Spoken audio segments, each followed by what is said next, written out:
Ladies and gentlemen, tujya kwakira umunyarwenya umwe, one of the best comedian bo mu Gasyata na hano muri Genzi. Ladies and gentlemen, give it up for Rumi.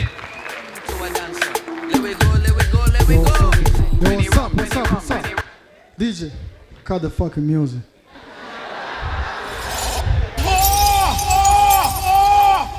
Ndishimye cyane kuza guperforminga uno munsi hano. Harimo abarejande bagiye batandukanye. Nabonye Rafiki yicaye hariya. Rafiki bro, birenze kuba nkufana ndanagukunda man. Anabone kuri umuhanga man.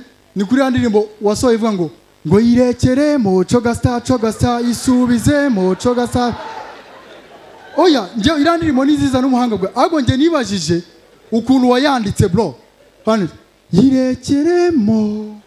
yirekeremo ukuntu wayandikaga isubizemo coga star. Nice to meet you bro.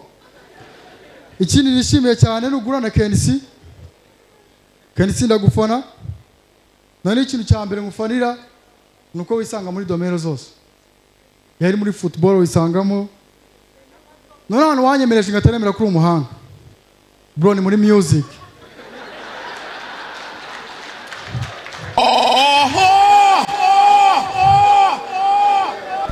Man, music yawe iri ku rwego rwo hejuru. Hari akabora aririmbye live na Bruce Melody ntago ashobora. Hari akabora ngiye kuririmba Kenisi aririmbye na Bruce Melody ntago agashobora.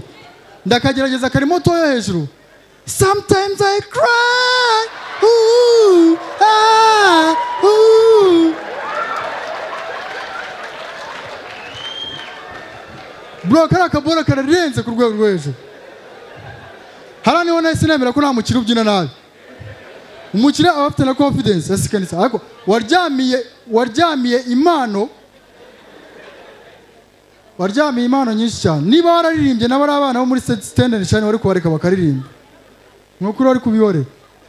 Anyway, ndishimye cyane no kugwa credit. Ndanabizi ko abaye stand up comedian, you know how biba bitoroshye. Uyu munsi mvuye mu Gatsata n'ubundi. Ariko ndavuga ku kintu wavuze mu minsi yashize. Mu minsi yashize bavuze ngo abakobwa benshi mu myaka 5 igiye kuza ngo bazaba ngo ari ntago nibubisubiremo. Twaremeranyijwe. Saba abakobwa gusa n'abasore. N'abasore natwe muri Kigali twarangiritse nta kintu kirimo. Usanga umusore amaze imyaka 2 nakaza agira n'ahantu agira kuri 1000 ariko ugasanga ari mu bandi bagabo bari mu kuvuga ngo nje nta mukobwa wandira amafaranga. Ngifaranga ryanye nta muntu warikora. Ukibaza se haryaye amafaranga.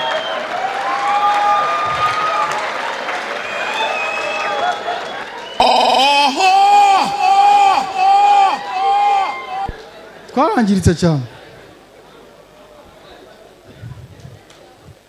Icyo nshaka kuvuga generation y'abakuru bacu bafitemo spirit. Nubwo nabo batabura ibyo bakora bafitemo spirit yo kugira inama cyangwa se kubona ko hari birimo gupfa.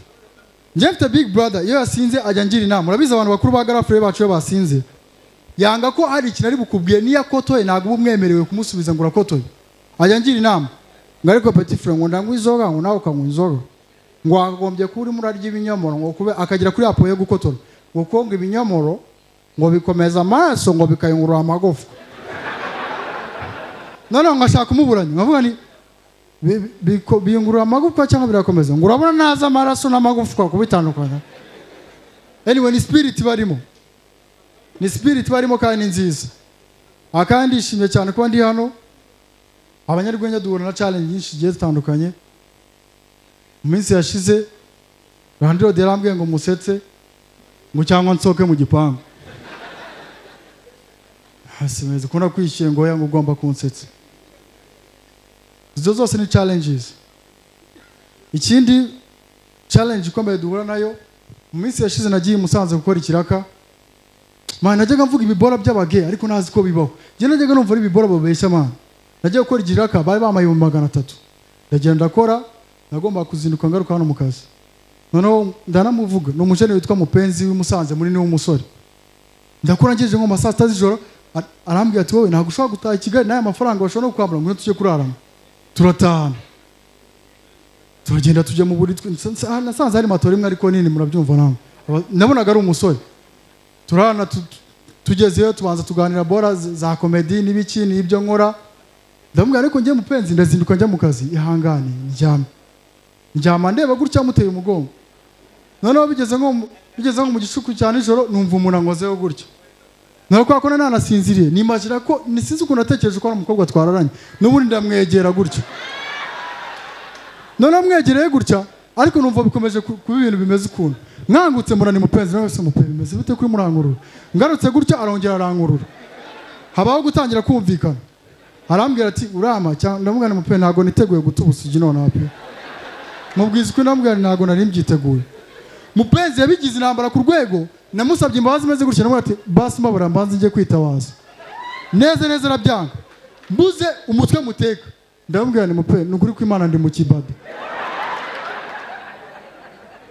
nta kintu kiri kunshimisha ukuntu Kenesi ari gusekiza buraga ariko azabyuka ati mutabaru atuzibira hanze tumwana yatambutse avuga ibintu abantu baraseka ati nanjye nasetse icyo nshaka kubwira nuko nsoreza kuri generation y'abakuru bacu bara pretending bigira nkaho badashaka gukora ikintu kandi bashaka kugikora nabwiye ukuntu hanze y'umuntu umubyeyi asanze umwana ari kureba amashusho y'urukoza soni amusemba baza ngo Kevin ngo amusore ngiyiteho ariko hano mu Rwanda abayigira nkaho adashaka kubira ahita kwambara telefone ngo zana telefone hano ngo ibintu watangiye kubira baryana ngo rebaye ngo wagabanyije volume ngo nabone ugeze ku munota wa 8 ngo kwa mbere warebye iki agasubiza inyuma ndabakunda cyane mugira umugoroba mwiza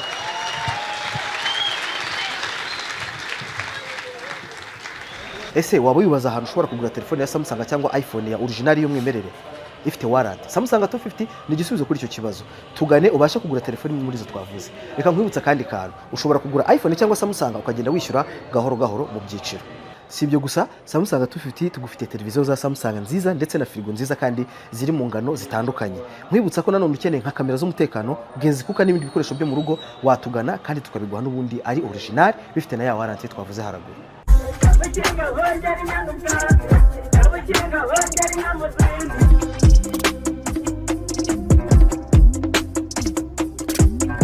Abakinga bongera inyana ubwatsi, abakinga bongera